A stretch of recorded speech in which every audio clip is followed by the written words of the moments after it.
Good morning, YouTube family. Good afternoon and good evening, wherever you might be. Welcome to Escape from Crazytown and welcome to Happy Crappy Hour. This is our live stream that we do every week on Thursdays at 11 a.m. Eastern Time, USA. So glad to have you here with me today. Oh my gosh, it was like walking down memory lane for me today as I was thinking about the stories that I'm going to share with you about these. Oh my goodness, the narcissists that have been in my life and some that are still in my life, the things that they have told me about their exes, I want to talk to you about because so often after we leave a relationship with a narcissist, we think, did we even mean anything to them? Why do they completely act as if they don't remember us or even know us? And we feel so devalued and worthless that it just destroys us. But I want to let you know they don't forget you, by the way. They just don't. They don't forget you.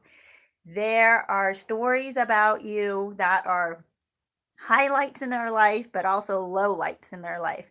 And so I'm going to share some of those with you. And there are 7 reasons why they will keep you and others in their life, in their memory, in their history, that they'll bring back again and again to their new fan clubs and their new supply. And they'll get an earful about you, no doubt. Some of it really great, some of it actually exaggerated in a really great way, and some of it really horrible. So I just wanted to share that with you because I know you want to know, did you mean something to them? Were you really a part of their life? And yeah, you were a part of their life. You do, and you did mean something to them. Um, but don't hold on to that completely. Don't make that the reason for you to get up each morning because what they think of you just doesn't matter, whether it's really good or whether it's really bad. It just doesn't matter because the ultimate goal for them is supply, and you don't want to be that for them. So I want to give you that as a header, okay, to today's topic. But we're going to start with some happies and crappies, you guys. That's what Happy Crappy Hour is about. The good things that happened to us this week that we want to keep doing and learn from, of course, and the bad things that happened that we want to learn from and stop doing, so we can prevent these things from happening in our life. So good to see you guys. Water Grove, good to see you. Says 5 a.m. here. I've been waking up early lately. Ah, that's good. I'm so glad that you're with us. Water Grove says, I did think that at first, but I remembered the abuse and I dumped and ran. Yes, yes. So, don't romanticize too much about the narcissist and, want them back into your life, but know that you were important. Know that you were worthy and still are worthy. They just can't appreciate you. So you don't want to go back to somebody who doesn't know how to appreciate you and value you and treat you well. So that's going to be a core part of our story today. Obi-Wan, good to see you. So I want to tell you guys what my happy is this week. If you were with me last week, you'll know that my skin was breaking out on my hands. I tend to have eczema, and it comes up usually when I'm stressed out. And I wasn't sure why I was getting it, and my husband reminded me about my mom. If you had listened to the last couple of Happy Crappy Hours, you'll know why, the drama that was going on there. And although I was in control of it, my body was responding. And that's what happens to us when we're with a narcissist. Whether we have peace in our minds and in our hearts, our body will react. And the environment the narcissist uh, keeps us in, or the environment we enter in with the narcissist. So that's why I have made a video talking about listening to your gut, because your body tells you that you're in danger, or that this is a situation you need to leave, or that it will fail you, it will get sick. So I just wanted to let you know that happened to me, but my happy is that my skin is cleared up. I have not been in contact with my mom this week, and you know, just the freedom that that gives me is just amazing, and I'm able to be myself and get back to I guess mental health and just good things in my life. And well, my skin cleared up, so that was a great thing. But the best happy that happened to me this last week was I went dancing with my husband, which was cool. You know, I should probably give us more credit than I do, but I often think of us as having four left feet, right? But we went to the swing dance club thing where they taught you a few different dances, and we stayed there a couple of hours and danced with everybody, and it was so much fun. I would recommend that to you guys if you have not done that. And you know what? Look, listen, if you don't know or you know any dances and you think that there's no way you can dance, just go, go. People are so kind, so sweet in these groups. They will help you. We went and the way this group was set up, and we've done this I guess a couple of times before over the years is I really like the groups that change partners because then you get to feel like what is it like when when somebody else is leading and or you're following or somebody else is following. You get to feel like what works for you and what doesn't work for you. So then when you go back to your boyfriend or girlfriend or husband or wife, you can tell them, hey, this other person did this and it seemed to work really well for me. So anyway, we learned and it was great. We had such a good time. So that was my happy. And we're planning on doing that more together. So we're adding good things into our life.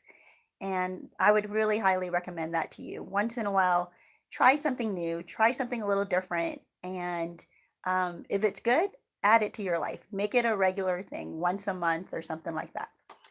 Yeah.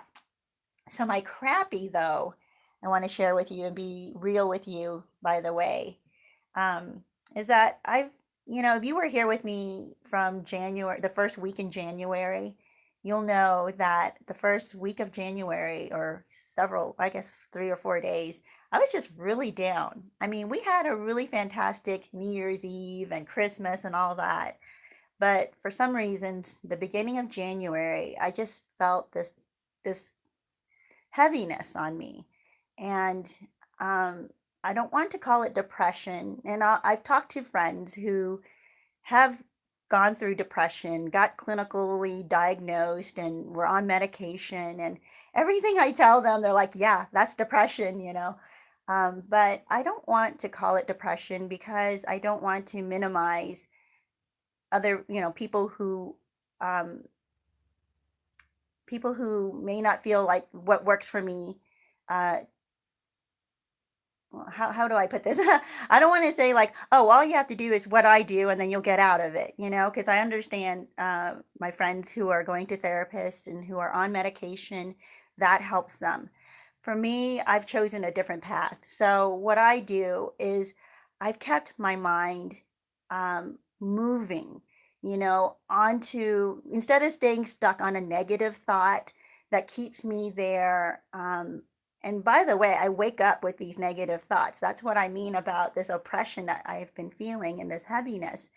I wake up with the things that have plagued me, comparing myself to others and feeling inadequate or feeling I haven't done enough in my life and where am I now? That type of stuff where you question yourself and you just don't feel worthy.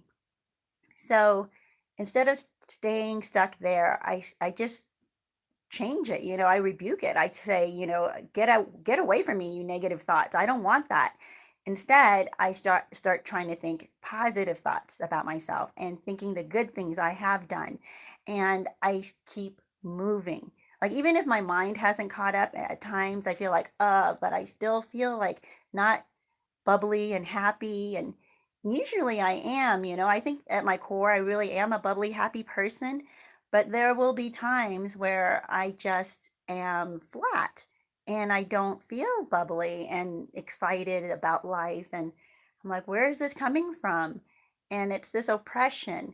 And it probably is because I did spend some time with my mom, and then there were a couple of weeks of drama with her. And even though I was in control of it, it was still affecting my mind and this cloud over me. So what I've noticed that works for me though is that I just keep moving. I get back into the routines or I keep the routines I started a year ago, like making my bed or having a cup of tea, or every Thursday doing happy crappy hour really makes me get out of the slump. So I just wanted to share that with you. That was my crappy, and I still am going through that, even though there are really good things happening. I think there are things in the back of my mind that are weighing me down. There are some things that we need to do and get done that I feel like are still weighing on me. And that could be part of why I'm also feeling kind of down and oppressed. So, whatever it might be for you, whether it's, negative thoughts coming into your mind about yourself, putting yourself down, or whether it's, a list of to do things that are just weighing on you. Um, my idea is like, I got to get started. I got to get moving. And one of the things I did do yesterday was I went through one of my cabinets and just cleared it out, like got rid of a bunch of stuff, um, made bags of things that I didn't need anymore to give to Goodwill. It was great. It was freeing. I've also done a show or a video on just decluttering your life, how that declutters a lot more than just your physical life. It declutters you mentally and emotionally and really helps. So even though I'm still under this fog or cloud right now, I'm going to keep moving. I'm going to choose to keep moving. I'm going to choose to keep thinking positive things. I'm going to fight those negative thoughts and the anxiety or the pressure or the stress of things that need to get done by actually getting some things done. So that's how I'm going to keep doing it. And I just wanted to share that with you because you know what? Life is a lot of ups and downs. It's not always going to be up. And when you're down and you're looking at other people that are up, it might make you feel worse about yourself and you start to put yourself down more. So don't do that. Don't look to the side. Don't look at what other people are able to achieve. Um, for me, a great place to look, if you are tempted to look side to side, is look to comedians. Watch a comedy. Oh my gosh, that just totally will lift you out, at least momentarily, of that oppression or depression that you're feeling and gets you laughing again. And once you get laughing again, you'll see that things are a little bit more in perspective, right? Your troubles will be put more into perspective. So, you guys, I just wanted to share that with you. Those are my happies and crappies and what I learned from them this week. I hope that helps you guys to think about yours. Free Spirit, good to see you. Let me see here, you guys. Just checking to see. Universe, good to see you. And Heather, good morning. So glad you're here. Jihad, good to see you. Good morning. Okay, Obi has had something going on the last few weeks, and I want to hear what's going on here. Obi says, the judge gave me the decision to do as I please with my narc. But I did like King David and told the Lord, I want nothing to do with these people. I just want her to see what she does to people. Wow. Oh, and you said, but she didn't see. Wow. Wow. But that's really good news. I'm so proud of you, Obi. I am so proud of you. I think that you taking the high road, you making the right decision. We have decisions to make every day of our life, and we can choose wrong or we can choose right. And the difference is wrong might feel so right, might feel good, the vengeance, getting back at somebody, telling them off, giving them what they deserve. At the time, it might seem like the right thing to do, but it's wrong because what happens is you're going to feel lousy about yourself. Like if it's right and it's just and you're able to give somebody what they deserve in a just way where you give it to them with grace or, knowing that there's also forgiveness. There are consequences, absolutely. But then there's also forgiveness. Once you're able to do that, you're going to feel so much better about yourself. The decisions you make, you're going to be able to live with. And that's why a narcissist has so much trouble because the decisions they make are so many of the wrong ones. They're laden with selfishness and self-propelling, self-preserving reasons for the narcissist. And it destroys the other person. And they can't live with themselves. That's why they're constantly on the run and constantly changing their their surroundings and their supply, because they're constantly running from themselves, constantly trying to reinvent and restart. And there's nothing wrong with reinventing and restarting, by the way, you guys. But if you're doing that with this trail of disaster behind you, with ruined people, there's something wrong. Okay, there's something you need to stop and take stock of what's going on in your life, that you're leaving a trail of destroyed lives behind you. And narcissists are running from that constantly. So, you guys, thank you, Obi, for sharing that with us. Vonda, good to see you. Thank you. You're a lovely lady, too. Water Grove, yeah, says, oh, wait, here we go. Watergrove says, I'm getting back to helping out wherever I can. A lot of the flying monkeys are in a bad place. They are starting to like me. They are displaced people. Oh my gosh, right? Ah, yes. I have a video about, gosh, I forget what it's called, but it's got a lot of these barrels of toxic waste, uh, pictures painted on them, nuclear waste or something, and they're scattered on a field, and it's about the narcissist fan club. And once the narcissist is done with their fan club, the fan club gets discarded, just like the supply does, just like the main supply does. Yeah. Yeah. Watergrow says, I love them. I love people. Yeah. Even the flying monkeys. That's why, yeah, don't trust the flying monkeys, because they might go back to the narcissist and reveal stuff about you to the narcissist. But if you feel compelled to help them, help them. You can help people without putting yourself out there to be destroyed. And that's a good thing. Don't let the narcissist change you so much that you are no longer the good, kind, giving, gentle, loving person that you were, right? Yeah. Thank you so much for sharing that. Yeah. Vonda says, I have to remind myself to not seek karma of my own volition. I don't want to upset the Lord. Yeah.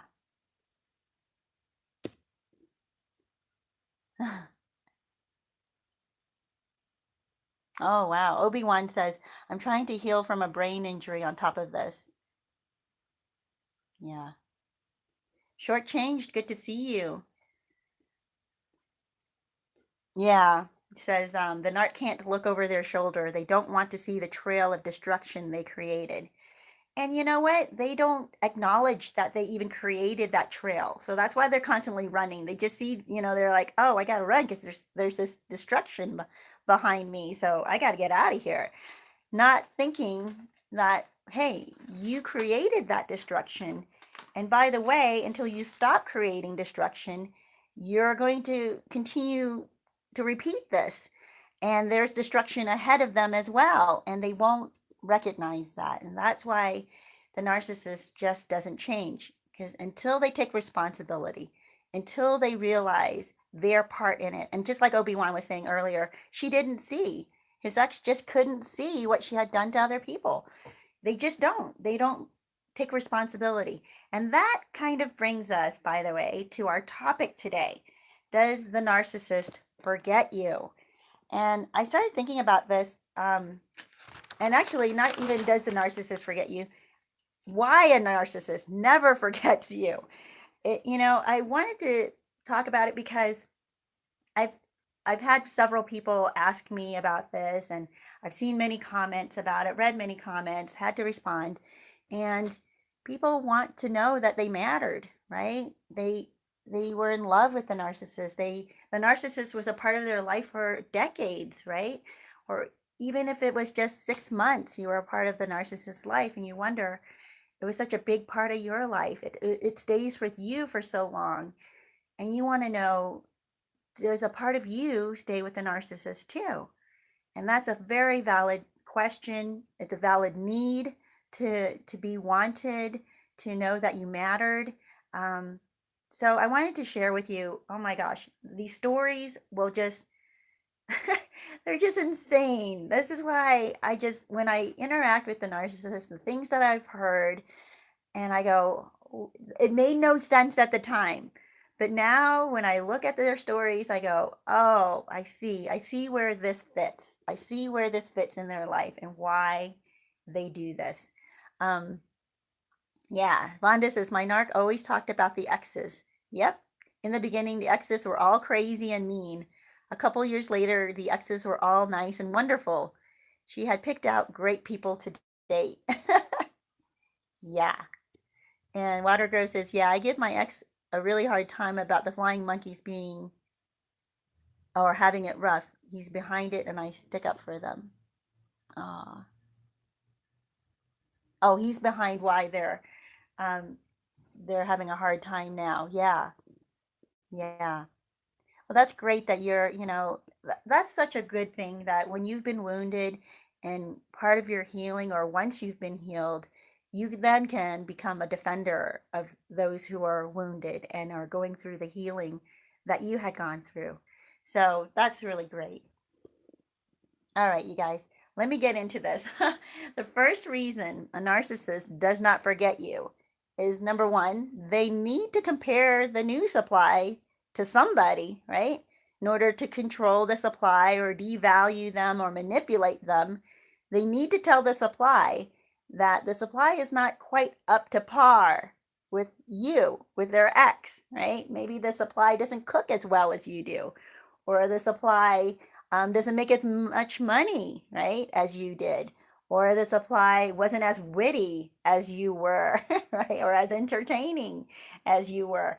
So when they're mad at the supply and they're getting bored with the new supply, they will compare that supply to you.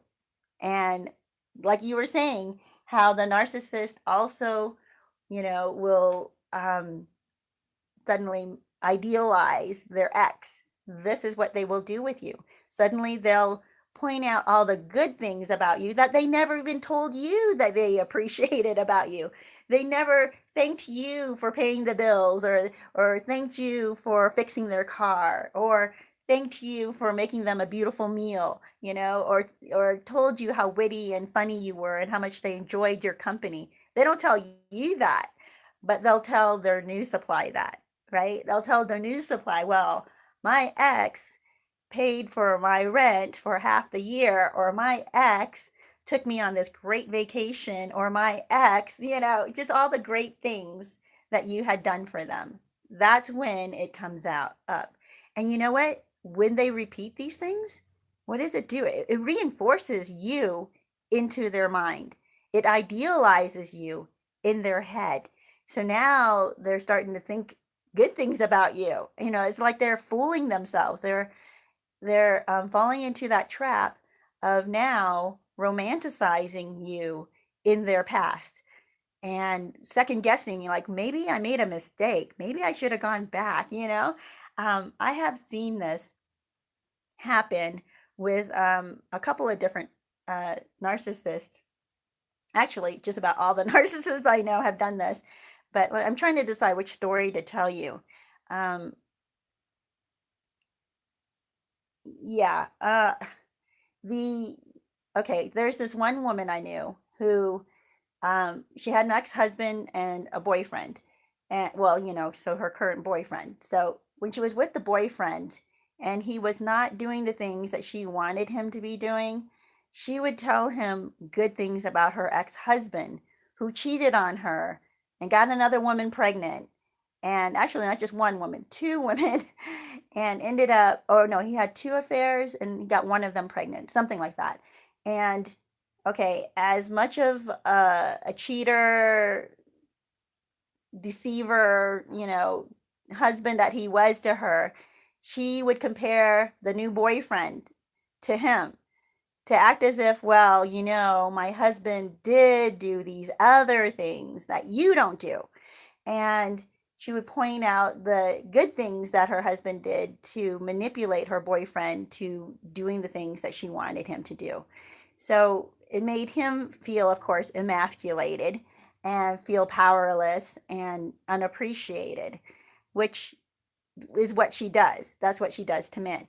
So that's how, it just, they take, she would say all these terrible things about her ex-husband, but in the cases where she wanted her boyfriend to do things that he wasn't, like, he wasn't mechanical, he didn't know how to fix cars and stuff like that. So to her, like, What's wrong with you that you don't know how to do this? My ex-husband could have done this. My ex-husband always took care of the cars." And it's like, okay, well, your ex-husband also cheated on you twice and got somebody pregnant. She couldn't, in the face of her boyfriend, or um, appreciate what the boyfriend didn't do to her, that the husband did. But she, in the face of her boyfriend, would appreciate the things her husband did do. And she would never tell him that. That's the thing. When they were married, the ex-husband never felt appreciated. He didn't feel valued. He probably had no idea that she appreciated that he would fix the cars. So anyway, that's what it looks like when the narcissist remembers their ex. The second thing that I wanted to talk about, but let me see, you guys have some of these comments popping up. I wanted to see what you're saying. Yeah. Vonda says, "I never got thanked for being a slave." Exactly. Okay, my narc's ex always made sure my narc had a Coca-Cola in the refrigerator for when she woke up, blah, blah, blah. Yes, right? They'll tell you, if you're the current supply or whoever the current supply is, what the ex would do for them. And though, that they hate their ex because they've also told you all these horrible stories about what the ex had done to them. So that brings us to number two. The the ex will stay in the narcissist's life. You will stay in the narcissist's life for sympathy. Yes, they'll use your story or their experience with you for sympathy. So she does. She brings up her ex about, he slept with these other women and he had this affair. He got this girl pregnant, so you feel so bad for her. And that's why I had been friends with her for a long time. I just felt like, wow, she has really gotten a bad end of things here. And I don't want to abandon her. I want to be here for her. And on top of that, she would say how bad the sex was with him, and how she was not fulfilled in that way with him, and he was not attentive to her, romantically. So she felt, cheated in that way, or unfulfilled, and how he robbed her of that in her marriage with him. And that will also come up, right? If you've been with a narcissist, you also have the stories of their exes. So they'll tell you how terribly they were treated by their ex. For instance, I also know there was a guy narcissist I knew who would talk about his ex-wife and how selfish she was, and she only thought about herself, right? Projection, you know that, right? You can hear it. So he would talk about how she only did the things that she wanted to do, and she didn't support his stuff. Now, mind you, she also found him in bed. Okay, let me start from the beginning. The ex-wife, this is, that he was married to, put up with him going out and getting drunk every weekend. And one of these weekends that he invited her out with his friends, or I don't know, they went out with friends or something. And of course, he got stinking drunk, and she tried to get him to leave. He wouldn't leave. And so she took a taxi and went home. And he says how, his version of that is that she abandoned him. How could she leave him there at the restaurant and not even stay and go home with him, so that was total abandonment to him. He doesn't, however, realize that he's told me that he's stinking drunk. And I know he's stinking drunk. This is how I know, because he ends up in a motel with another woman that night, that same night. So that he doesn't remember.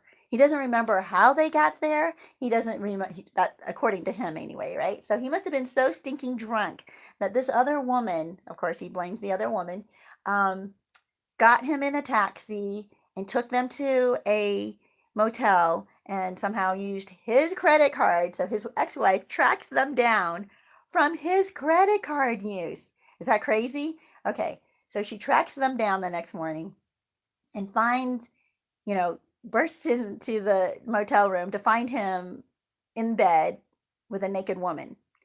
Yes.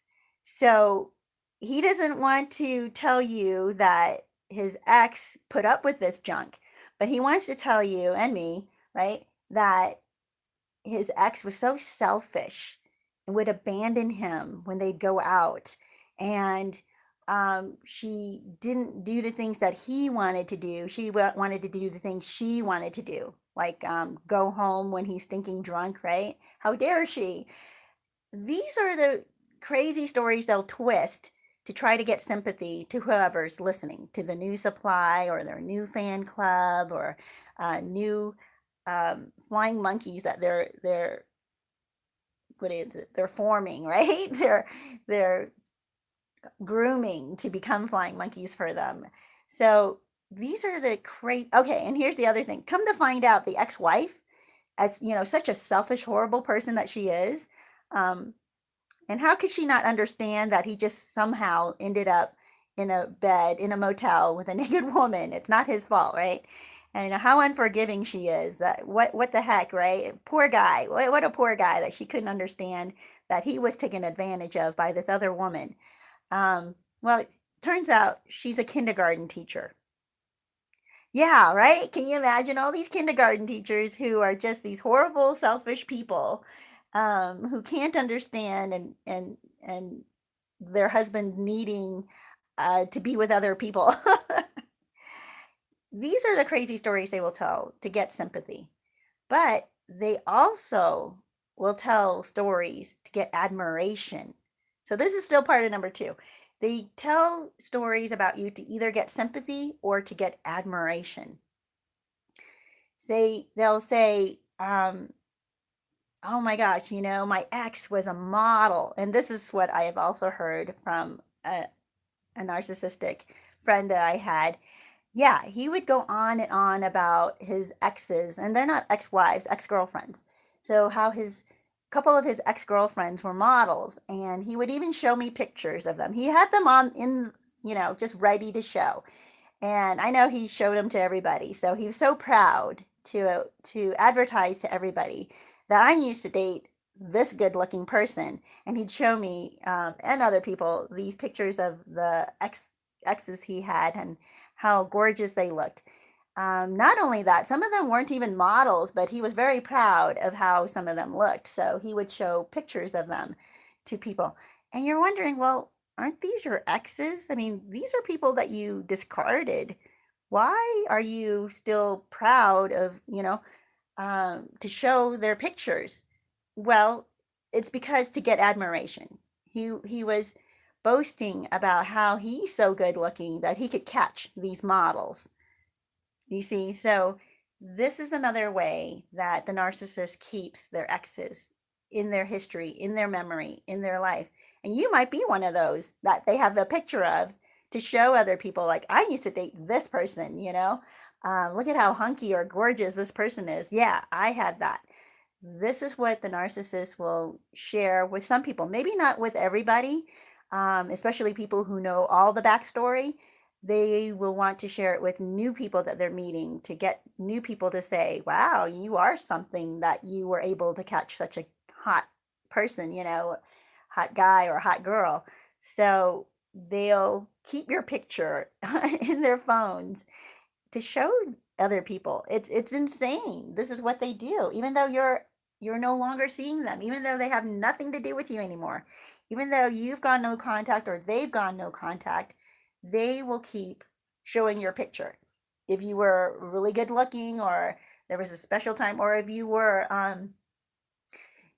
had received some kind of an award, they'll talk about that. Or if you were held a high office or a CEO of something, they'll tell people that too. Like, my ex was a CEO of such and such, or was the vice president of so and so, or that, or they made this much money. My ex made so much money and took me on all these amazing trips or bought me a car. They will talk about you like that. It's insane. Yeah. Well, you guys, I'm so glad that you guys are hopping on. So we were on number two there. Uh, I'm going to go on to other ones here, and I'm just reading real quickly through some of these comments, and I hear, yes, yes, that is what my narc did, all in caps. And this is why I share these stories with you, because as you're healing, as you're reflecting back on your memories, you'll now be able to categorize them and actually see what happened and not romanticize these stories or your memories, right? And continue to live under the spell that you were under with the narcissist. You'll start to say, "Oh my gosh, yeah. So that's what that story meant. That's why they were doing that.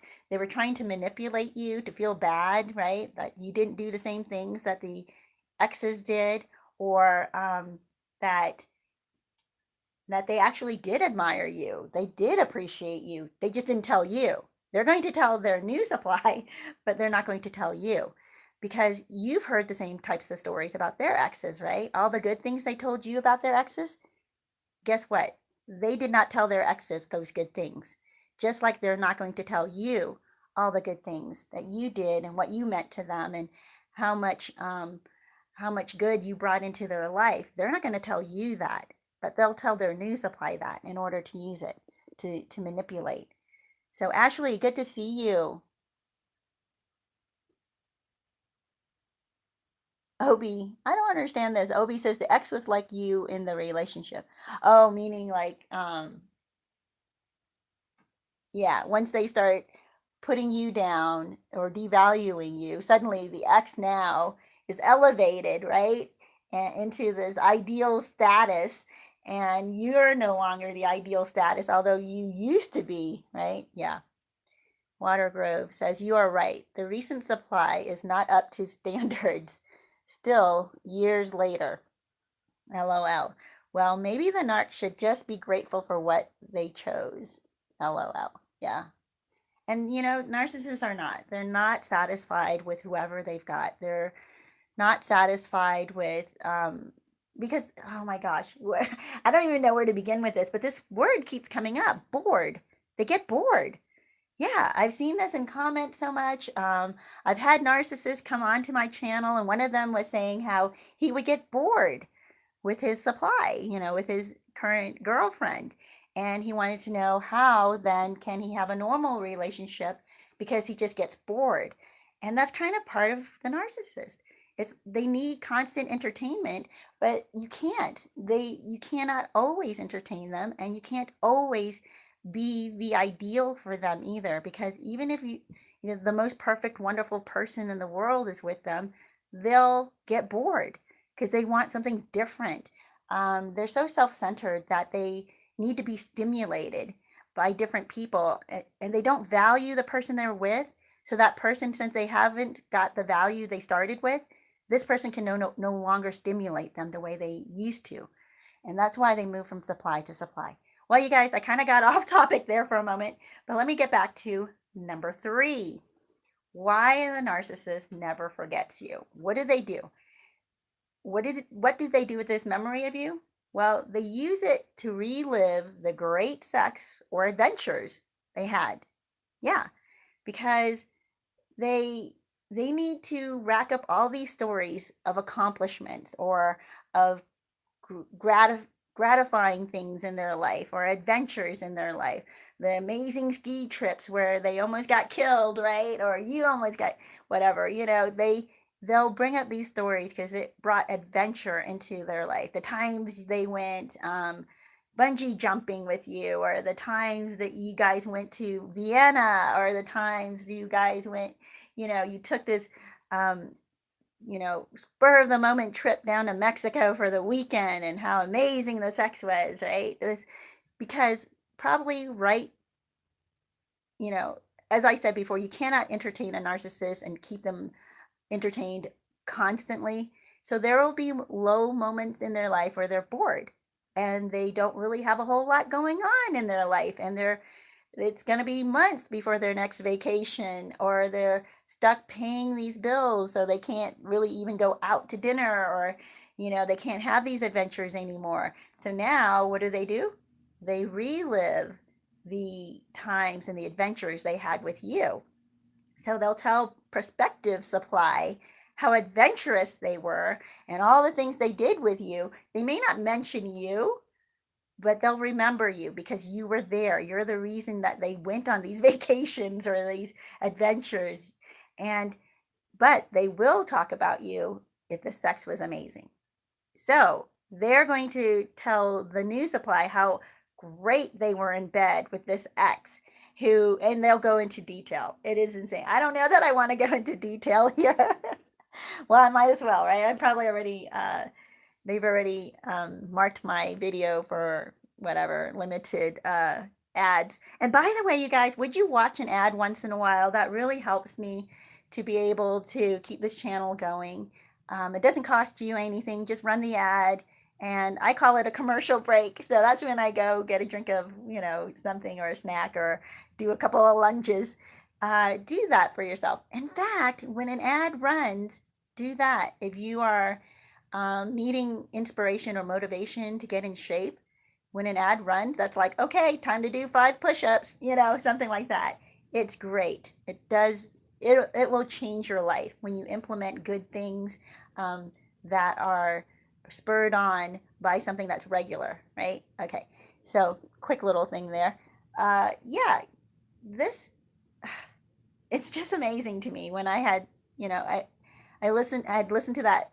Not, and it wasn't even just one story, it was like multiple times this person would talk about this great sex they had with their exes within our group of friends, because he wanted to appear like this proud, he was, how do you say, he has prowess in bed, right? He's so amazing in bed, could satisfy these women. And he would talk about these particular exes, and you knew he's like picturing them in his head. So, and he would actually tell you which ex it was, his ex-wife or his ex-girlfriend or this ex-model or girlfriend that was a model, how amazing the sex was. And I'm like, well, I don't understand why you're not still with them. And he had gone no contact, like absolutely no contact with these people. They were no longer in his life. They had nothing to do with him anymore. I'm not sure if it's because they learned to go no contact or he just cut them out of his life entirely, knowing that there was no way to go back because he hurt them so badly that there was no way that they would take him back. But he still remembered the great sex. He still remembered to use these stories to make himself look like, he was some Adonis in bed. Okay. It was crazy. There is a fourth reason. So there are 7 reasons, by the way, I'm going to share with you guys today about why the narcissist does not forget you. What kind of memories do they conjure up? And how do they use those memories in their current life or with their current supply? Number 4, let me go. Oh, you guys have so much to say here, and I want to read these things. Okay, let me just do this real quick before I go on to number 4. Huda, good to see you. Um,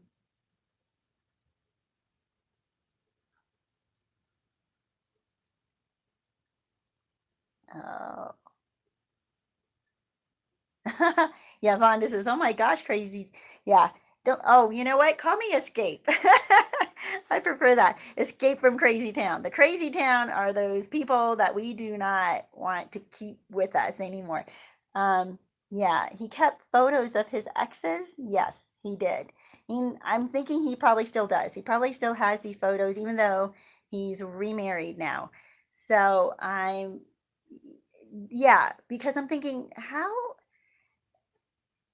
I don't know. I look back at the stories that I was told, and I think how they don't even make any sense. The story, the timelines, nothing. It made no sense. I think there were women that he was also sleeping with who were ugh, that he. I don't even know if he caused their divorces. I don't. It's the pictures that I saw. I'm like, that doesn't look like someone who is available. Like, I think this person is probably not available to be dating or in his photos. And he took, anyway, it's just insane. Insane. Um,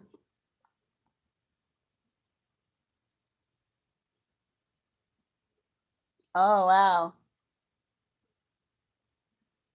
Wait, hold on. Let me see. Okay. Water Grow says, my ex told me that those, that that one doesn't exist. I repeat, she doesn't exist. Okay. Yeah. So for the purpose in your relationship, they had to prove something or use that person to get sympathy from you. I'm not quite sure at that point. But yeah, they'll also do that. They'll act as if they're shunning their ex or ex supply or ex girlfriend, ex wife, ex boyfriend, ex husband. They'll act as if they're shunning them and that person no longer exists in their life. And yet, when it serves them to manipulate you or to manipulate somebody else in the fan club, they'll use the story of the ex. They'll remember the ex. Yeah.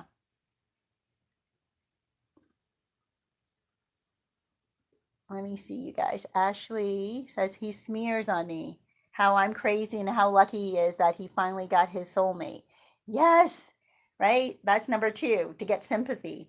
So they want to paint you as badly as they can in order to get sympathy and admiration, actually, too, because they put up with you, right?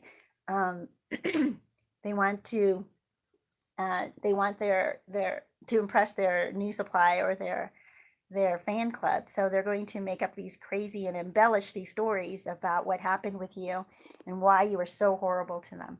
Just like that guy with his ex-wife, right? Who found him in bed with a naked woman. Okay, come on, you guys. How can he even use that? It's he didn't tell that story all at once, by the way. This is how I had pieced it together. It was like little by little by little. It started off that she's just this really selfish, horrible person. And then it became, one time she abandoned him while they went out together for drinks.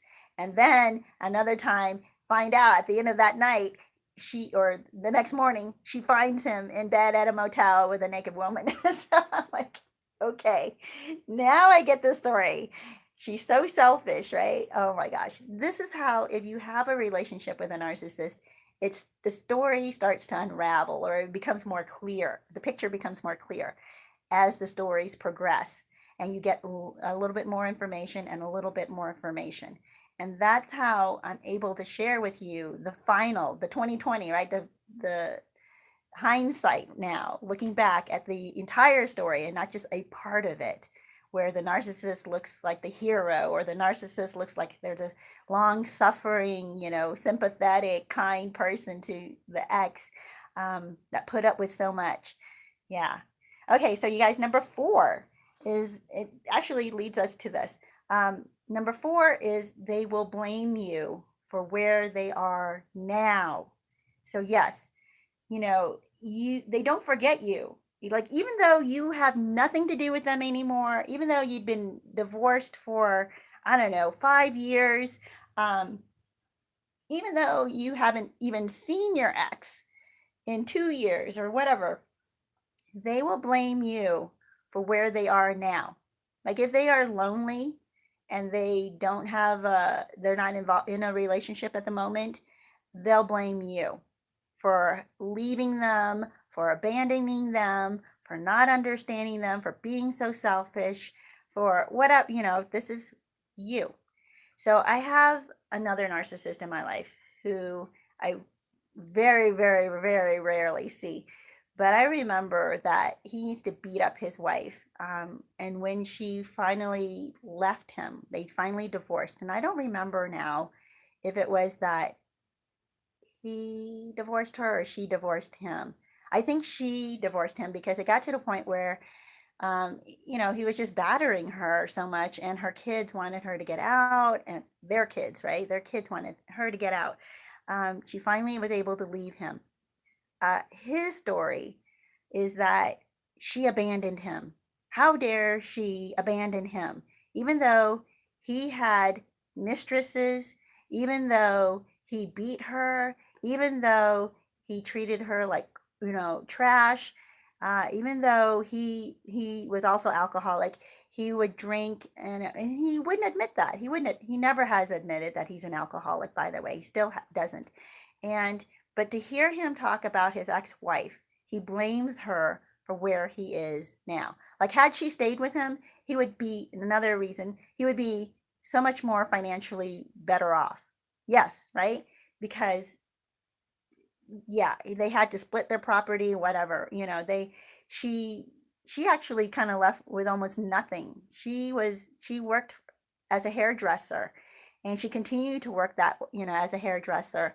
And she got remarried and bought this beautiful house, and lived semi modestly, I mean, I'm not saying she was a millionaire or anything, but she lived pretty comfortably, and she had nice clothes and a nice car, and she kept her house looking very pretty and clean and nice. And so but him, no, his stuff was like trash. He trashed everything he had. He didn't know how to maintain a home. His home looked like junk. And so, of course, it's his ex-wife's fault for where he is.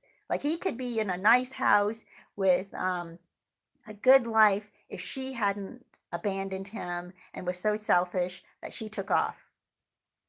So that's another reason why they will keep your memory alive, because they have to blame somebody for where they are now. They have to blame somebody for their failures now. So that's what he does. He continues to do that too with his ex-wife, which is terrible. Um, so number five, it kind of brings us to number five as well, by the way. Um,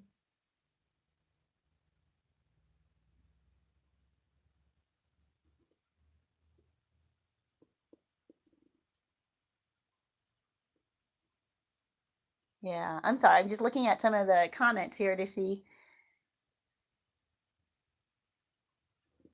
Yeah, Ashley says, I know he isn't bored now, but he will be with his new supply. They do. They just get bored. They want that excitement. And the crazy thing is, oh, I want you guys to know that there is excitement in a steady relationship. I know people want to say, oh no, there's no such thing.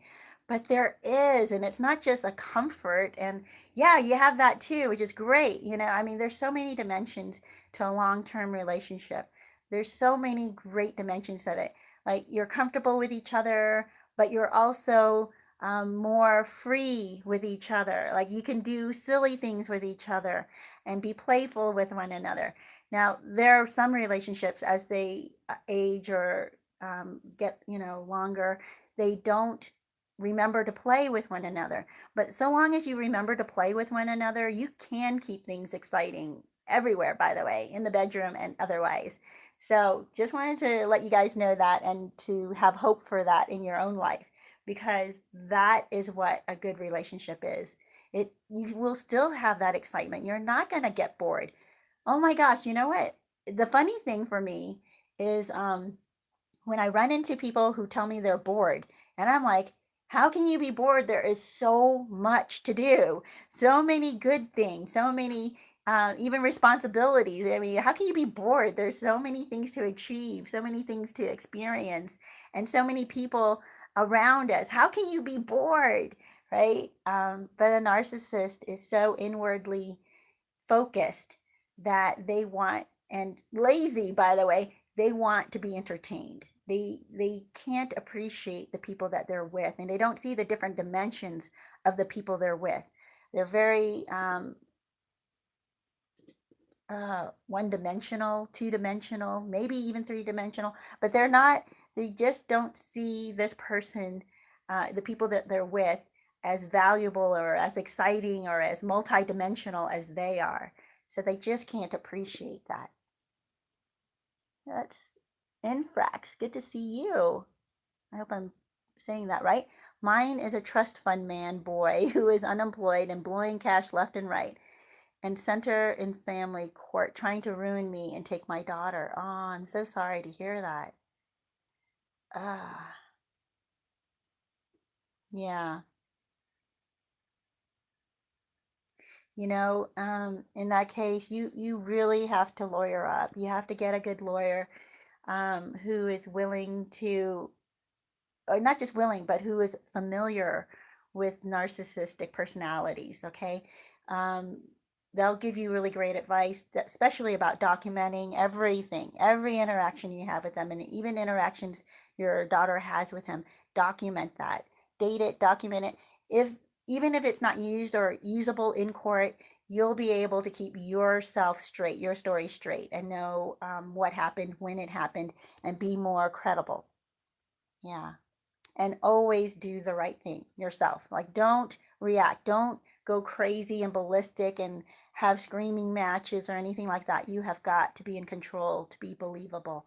So, yeah, I'm so sorry that you're going through that, Ifrax. Yeah. So, you guys, there are a lot of comments here.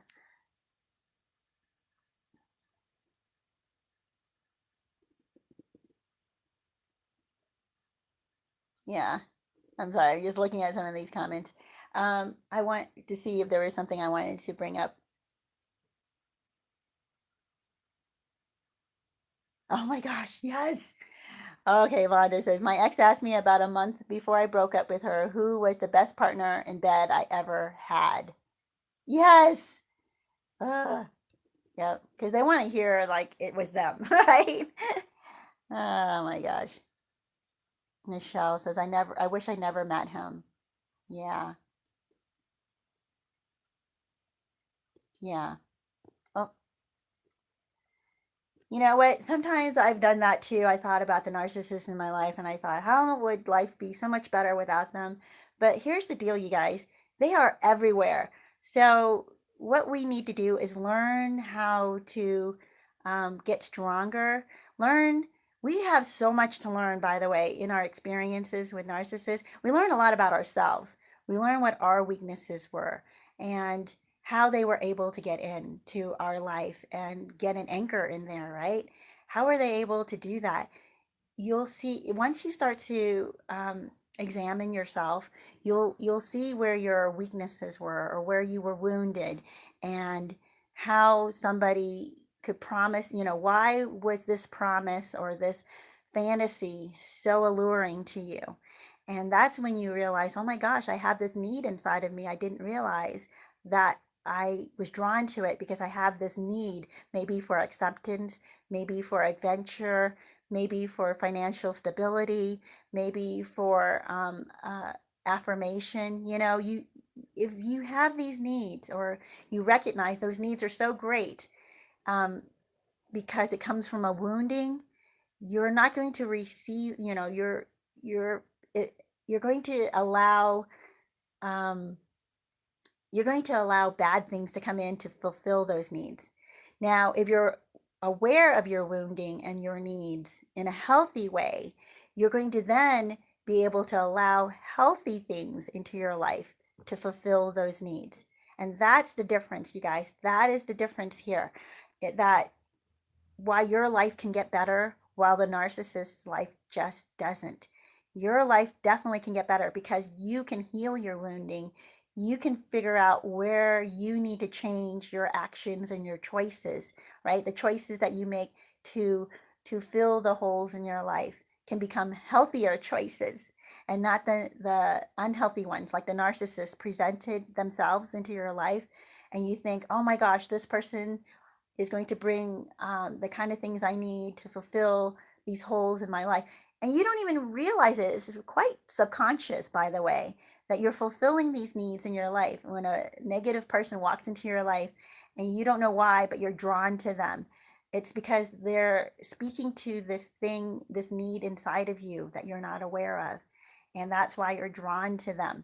So once you figure that out, oh my gosh, then you can find and meet healthy people who then will supply complete the things that you need in your life, or bring the things into your life that were missing, in a healthy way.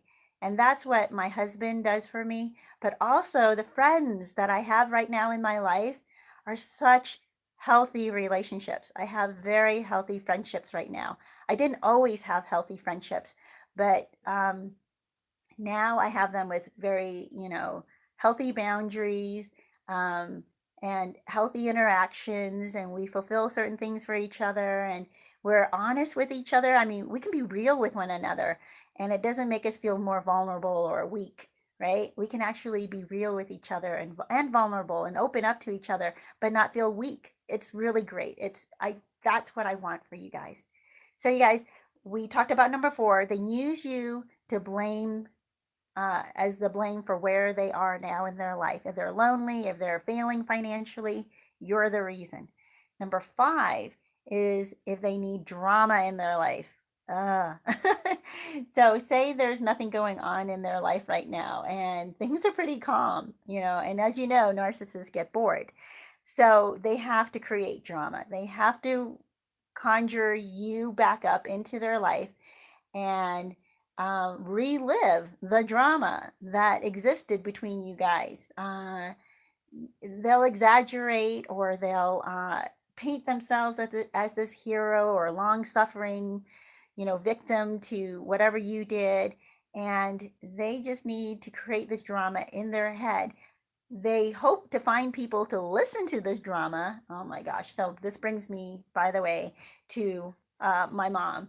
So, she's the one who brings regularly into my life drama about people in her past or even currently that she semi interacts with. She doesn't even really interact much with them anymore.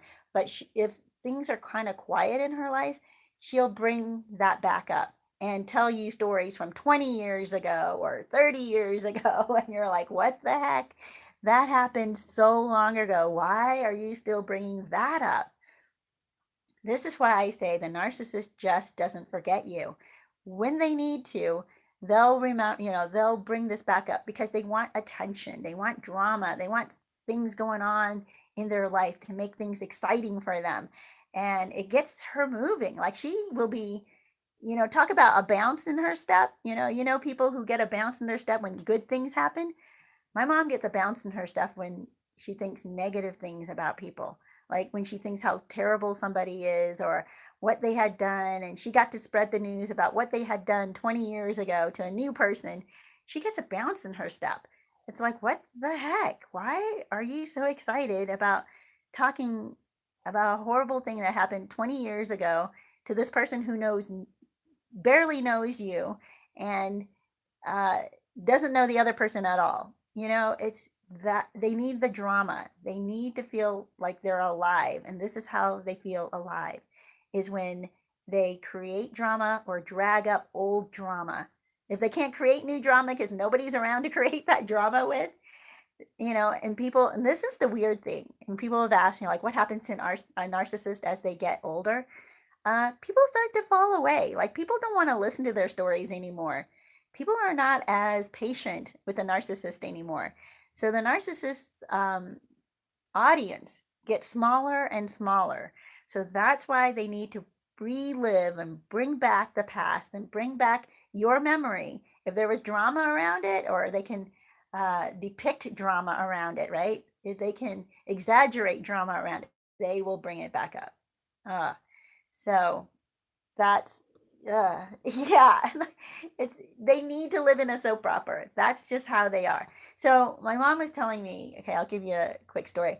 This person that she knew from, oh my gosh, I guess she might have been raised with this person. I don't know. As I told you, my mom's from a different country.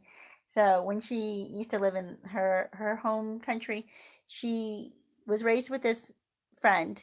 And so, decades and decades ago. But I thought they were pretty good friends for a long time, but turns out that something happened between the two of them. And now, I think it was like 10 years ago.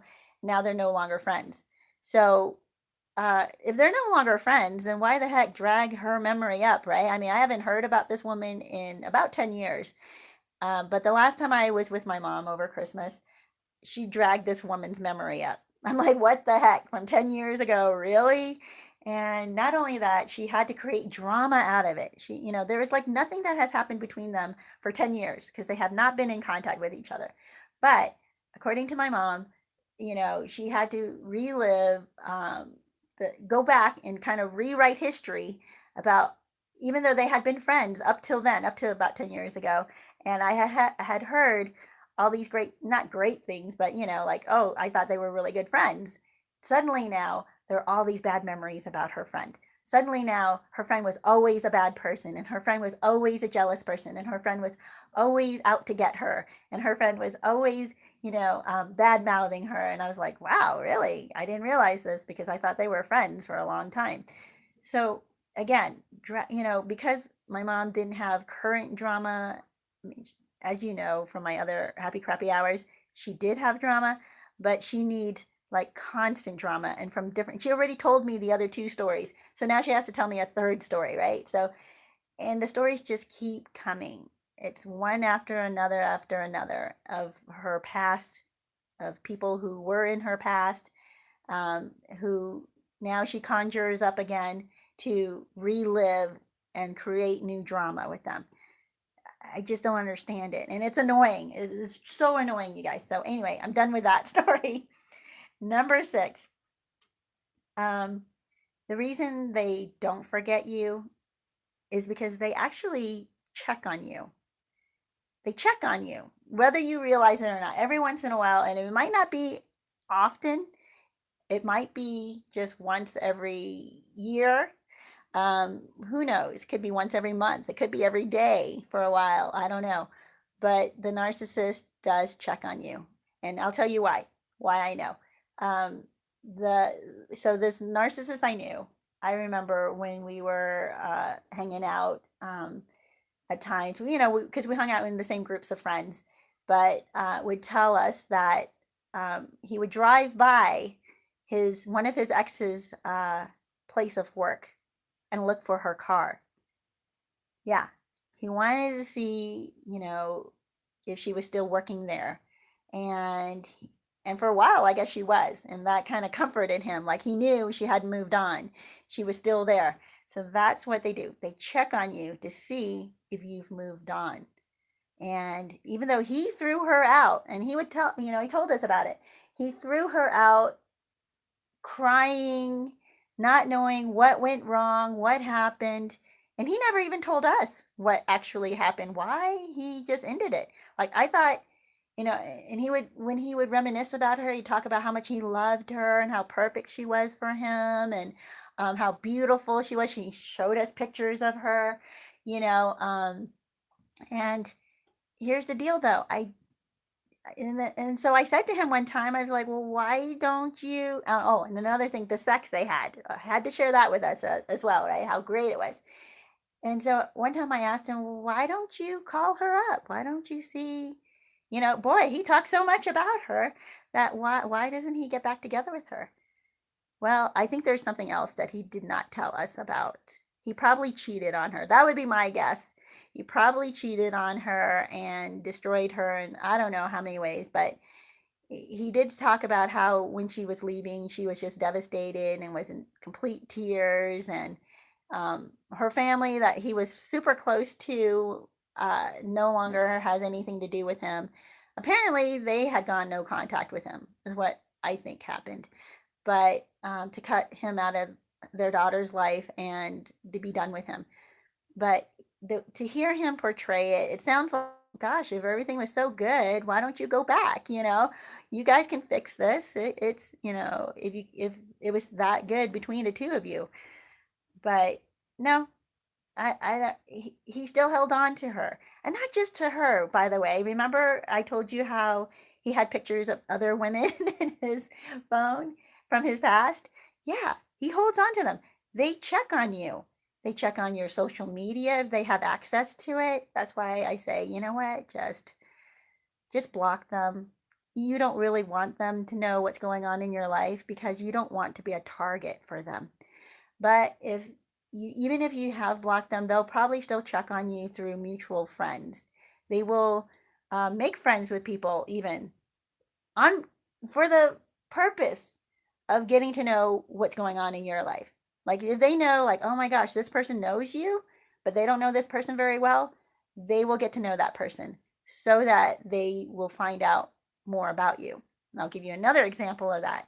So he had this issue going on with another woman who he had a falling out with. And I mean, to the point where he hated this woman. They were never romantic or anything like that at all. Although I think she might have had a crush on him, but something happened where she challenged him, and he was so angry at her. He wanted to smear her, he hated her. But because of her status, where she worked, she could get people to look down on him, I guess. I don't know what the whole, his thinking is about it, but this is the way he saw it. He thought that she had the influence to affect other people's perception of him. So that greatly upset him.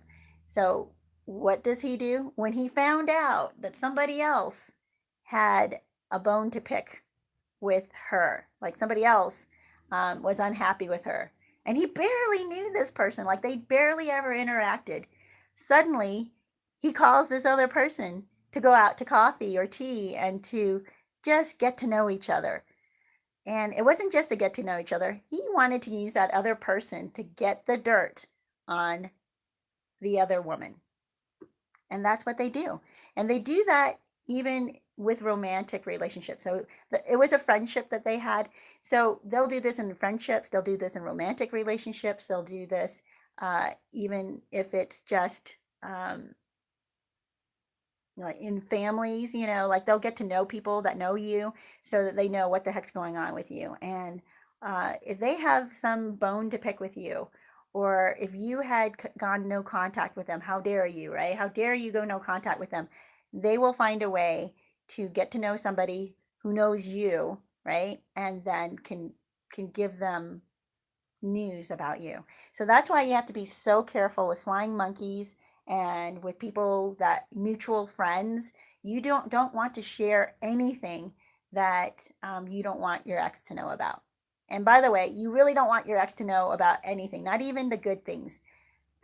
If you've watched my channel at all, you'll understand why. Because they will use even the good information about you to turn it against you or sabotage you in some way.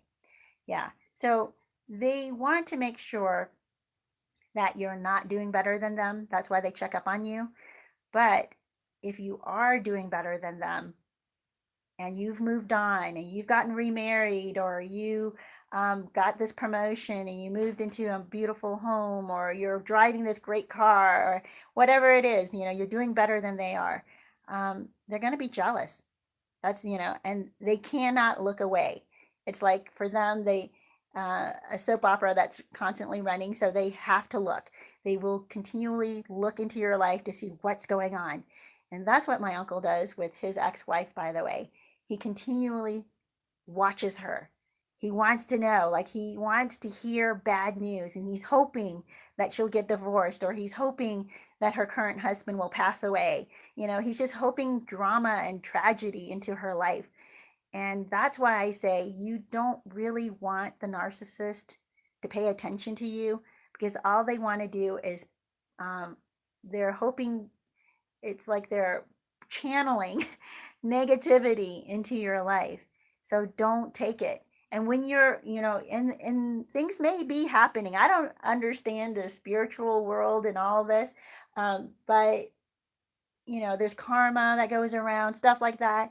I think that some things, negative thoughts, negative feelings, and it can be channeled. And you don't want to be receiving that from anybody, not even the narcissist, right? And especially the narcissist. So don't wish that you had their attention. Don't wish that they would keep looking, but know that they are, and get some satisfaction though that you're doing better. So that's why you work on yourself, because you want, when they look at you, not to feel like they've conquered you and you're miserable and they are doing so much better than you are. You want, when they do look at you, to go, oh my gosh, did I make a mistake? Maybe I shouldn't have let him go. Maybe I shouldn't have let her go. What, they're doing so much better than I am. But ultimately, you wish that they would just leave you alone. Like, don't even look your way. But I'm telling you, you mattered. You mattered to them. You still matter to them. They, since you have been a part of their life, even if you had been a really wonderful part of their life, they want to know that they're doing better than you are. So, number 7, we're going to get to number 7. The final reason the narcissist does not forget you. The but let me see what you guys have been saying.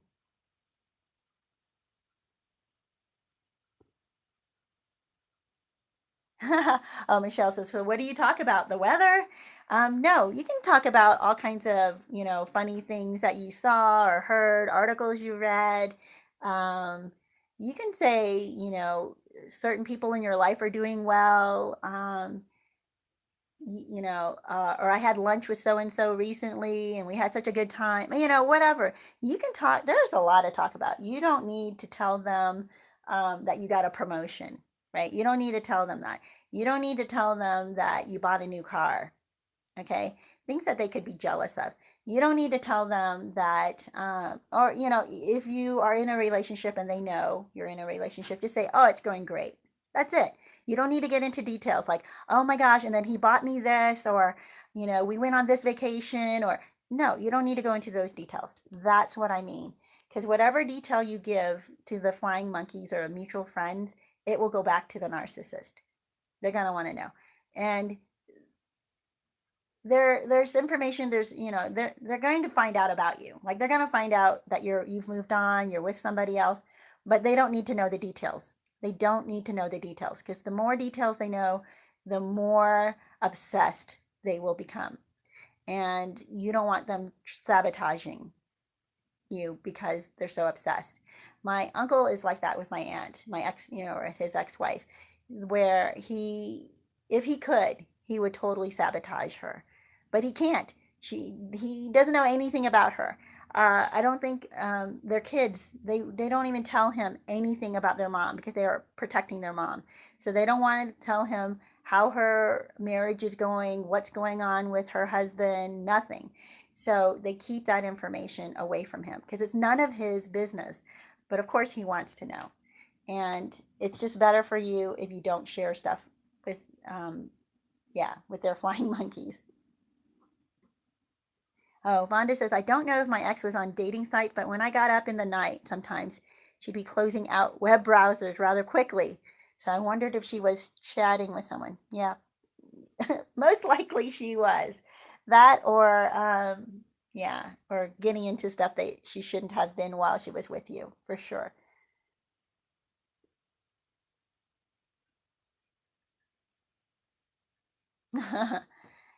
Ifrax says the narc called all women either family or girlfriend crazy.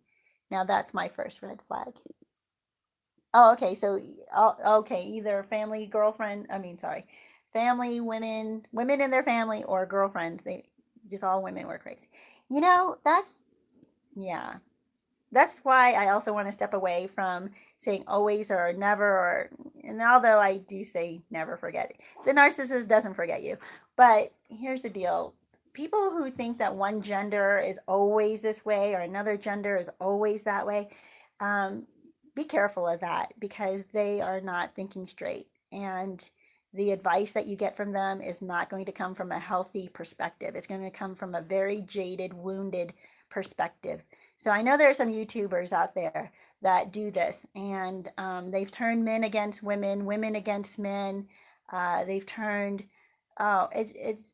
I don't think they're helping people. I mean, they're helping you hate the other person, but ultimately, I think they're going to make you as jaded as they are, and that's not a healthy place to be. And I think that right now, even though they might look like they're successful and they're doing well, um, maybe on their YouTube channel because they've got tons of followers that are loving this trashing, smearing campaign.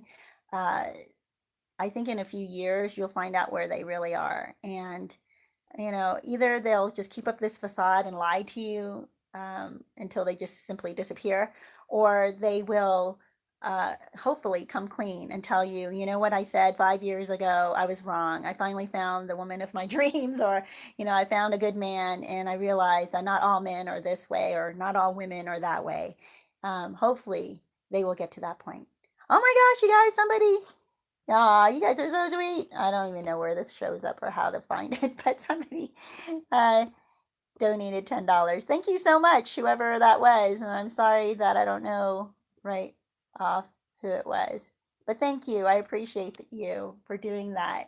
Um, yeah, you know what? I'm like, oh, I get to go out to lunch. So thank you. I appreciate that. So number 7, you guys, is so my happy crappy hour is an hour and a half. So we're coming up on our last 10 minutes here together. I just want to let you know that you can wrap up some of your comments to each other. I'm going to try. Oh, Vonda, it was you. Thank you so much for that. Oh, I appreciate that. Um, Mike says, how are you feeling, Escape? Oh, Mike, thank you for asking.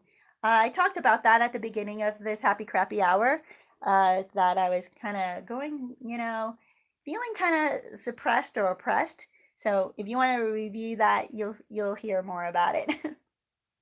But number 7, you guys, I want to go into why the narcissist does not forget you. They don't forget you because they might need your supply again. Yeah, like nothing really is off limits to them. They might have the self control or awareness enough to know when things are over and you are done with them. But I think that somehow in their minds, they feel like you're still accessible to them. They think that with enough time, with enough time, if they need you, they could reel you back in. And I think my uncle is like this with his ex wife. He feels like if he wanted to, he could reel her back in. And sadly, to tell you the truth, I think it's possible that he could. Because my aunt, or his ex, does not know about narcissistic personality disorder. And, you know, like it or not, she still loves the guy, even though she's currently married. She has a history with him. She has children with him. So she's very forgiving. Holy cow. But the sad thing for in that situation, and this is why I don't want this for you guys, is if the narcissist might try to reel you back in 10, 20 years down the line and say, well, don't you remember we had this history? Like, yeah, we had that history. You treated me so badly. And by the way, if you go back to them, it's not like they are going to be suddenly grateful. It's not like they're going to say, oh, I treated you so badly before. I'll never do that again. I'm going to treat you so well now. They just won't do that. Um, there's actually, maybe there is one instance that I have heard of where that actually happened. It was, oh my gosh, this is so bizarre and weird, out of left field type of thing. But I was watching this video recently about an interview that was done with this man. It was on Oprah. I don't know. It shows up in my news feed, or not news feed, or recommended videos or something. So is this guy, he had died and come back to life. All right. So he had some kind of accident that where he actually died and he came back to life. And in that, when he died, he had this experience, near death experience. I don't know what they call it, but this experience where he felt all the things that he had done to his wife, like all the times he was brutal to her, physically and mentally and verbally. He felt what she felt as he was doing it to her, but he felt it from her perspective. So when he came back to life, he, I don't know if it lasted, but he said he changed once he realized and felt what she felt. Like, we know that narcissists don't empathize. They cannot put themselves in your shoes. And it took this guy a near death experience to realize what he had done to his wife, and somehow in his mind, and I don't know if this is true or how this happened. There were several other stories of this similar type of thing where they actually felt the wrong that they had done to other people, and when they came back, they were so remorseful that they changed. Yeah. So that's the one instance where, this guy actually changed. Whether he was a narcissist, I don't know. He might not have been. But it's like, that seems to me like the only way that a narcissist could possibly change is if they can somehow magically see the world from their victim's perspective, like actually experience the pain that their victim experienced. And even if they experience pain being on the receiving end of people who are bad to them, they don't sympathize. They don't extrapolate that to what they're doing to you. They can't they can't compare it and see that it's the same. To them, it's somehow different because what they're doing to you is never as bad as what they're receiving from somebody else. So that's why I don't want you to think that if your narcissist comes back to you in 10 years and 5 years and in 6 months, right, that they appreciate you so much that they're not going to treat you so badly anymore. It's just hard. I just can't see it. I can't see that happening. But, if there are stories of that where people have changed, amen. Amen to that. I'm so glad. And, but don't put yourself out there to do that. Don't put yourself back out there to receive the abuse that they love to give because they're so selfish that they cannot see. Oh, you know what? By the way, here's the deal. All these memories that they have of you, whether it's good, bad, but mainly even if it's good, right? If you were the best thing that ever happened to them, they're still the center of that story. They're still the central figure. Like the best sex they ever had with you was because of them. Not necessarily because of you, it was because of them.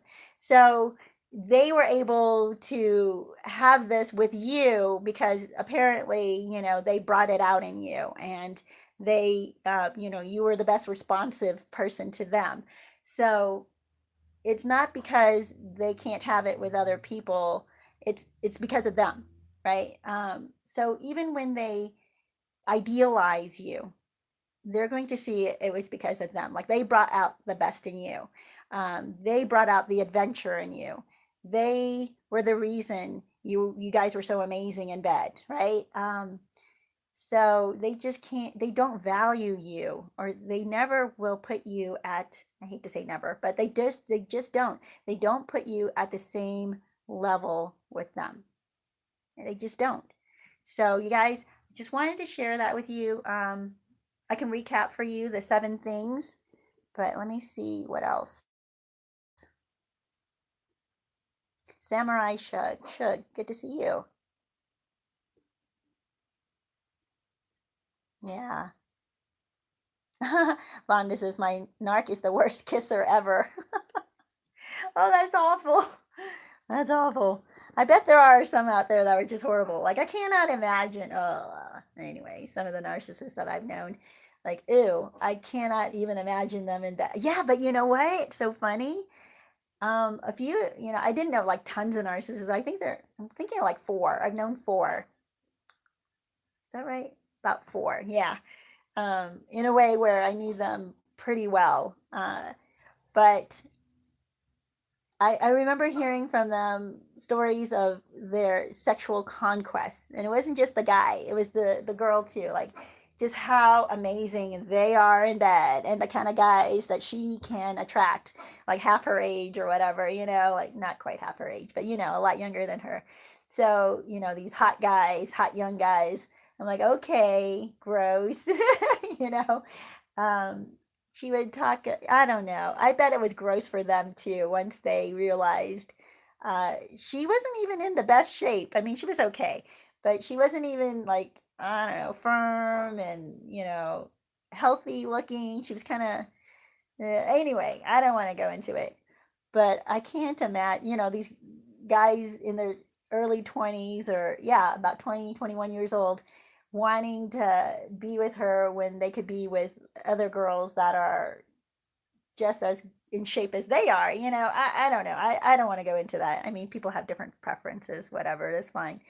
But the narcissist loves to talk about their sexual prowess, how amazing they are in bed and how lucky everybody else is to be in bed with them. Oh my gosh. So it's kind of funny to me. Like if they're the worst kisser or they're, oh, ugh. I wonder how good they really actually are. Like if other people, if they could speak and if you could hear their report, how bad the narcissist actually was, and that would probably, I guess I better not go there. Anyway, uh, yeah. Vonda says, bingo. They keep everyone in their life because they might need them someday. Yeah, she said as much to me. Wow. virtuous woman. Good to see you. I have had to block my own family members who I could not trust to keep my info private. Yes. Yeah. That's what happens. The narcissist digs for the information. They find people who are willing to speak or talk, and they'll get that. They'll get information and they will try to use it against you. So, you guys, our happy crappy hour is coming to an end here. And I want to thank you so much for coming on. Let me recap really quickly for you why a narcissist never forgets you. One, to compare you to the new supply, or compare the new supply to you. They need to use you to control, devalue, and manipulate the new supply. So they'll idealize their memory of you. Number two, to get sympathy. So they'll tell stories about you, whether it was bad sex or even great sex, because they want admiration as well. So actually, number two is two part. They want sympathy or admiration. So they will talk about their experiences with you in order to get sympathy from people that they just, suffered through this time with you, or that, how good they were in bed with you and how others should admire that, right? Or that you were a model, or that you made six figures, or that, you bought them this, amazing car. So they want, or you were CEO of some, company, so, or vice president, so they want to impress people that they dated someone so amazing. um, Number three, they want to relive the great sex or adventures they had with you, right? um, but remember, they're still the star of that story, even if they are idealizing and talking about these adventures and the amazing times they had with you. They want to be the great, adventurous, living life to the full kind of person that everybody looks to and says, wow, I want to be just like that person. I want to have their life. So they've got to keep your memory alive to talk about, and get other people to see how amazing they are, right? Number four, they want to blame you for where they are. So if where they are right now is they're failing financially, they're lonely, they just got out of another marriage, they're now divorced again for the third time, whatever it might be, it's your fault. Your fault. Because had you not left them, then they wouldn't be where they are now, right? Or had you not been so selfish, or had they not had to let you go because you were just such a terrible person. If you had only done the things for them that you should have, they would be so much better off, right? That's number four. Number five is if they need drama in their life, like, right, narcissists are bored. They just are. They're just bored. They need constant entertainment, amusement, drama in their life. And if things are going pretty calmly for them, and as they get older, they have a smaller and smaller audience. So less and less people to listen to them. So they need to create drama, less and less people for them to interact with, right?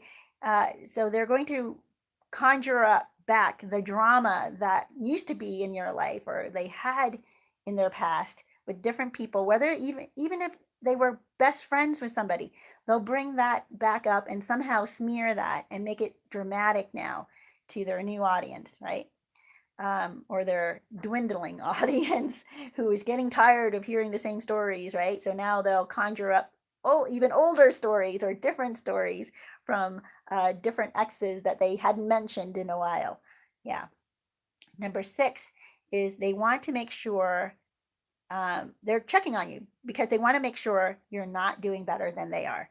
So they're not forgetting you because they want to make sure they are better than you are. They're, because they're very competitive and they're very jealous people. They need to make sure that those who have abandoned them or have, discarded them, gone no contact with them, are not doing better than they are. How dare you insult me and wound me and then do better than I am? So they will check on you, and um, and then they'll be happy if you're not doing better than they are, right? They'll be like so thrilled and get that bounce in their step and be like, yeah, I'm so much better off than that person. But if you are doing better than they are, they're going to be extremely jealous. So they're just always focused and obsessed, at being better off than somebody else. And definitely against their exes. They want to make sure that their exes are not living a full and happy life without them. Number 7, they need you or they don't forget you because they might need your supply again one day. And nothing is off limits to them. Even if things are shut off for a decade between the two of you guys, they might actually think that, they'll put out feelers to see if you respond. They'll, maybe through mutual friends, through mutual family members, right? They might put out feelers like send you a text, hey, just thinking about you, or hey, it's been a long time, just wondering how you're doing. They'll put out feelers to see if you'll respond. And if you do, then it's probably because they need supply again and they're going to come after you. They're going to pursue it. So, you guys, those are the 7 reasons why the narcissist just does not forget you. But what I hope for you is that you move on. You might not forget the narcissist either, and that's okay. Look back and take the good experiences that you did have, learn from the bad experiences you had, get stronger, heal that area in your life that attracted the narcissist into your life to begin with, right? Get better and get healthy, and you're going to do great. This is my hope and my wish for you guys. So, blessings to all of you. I will see you again next week, and thank you so much for joining me.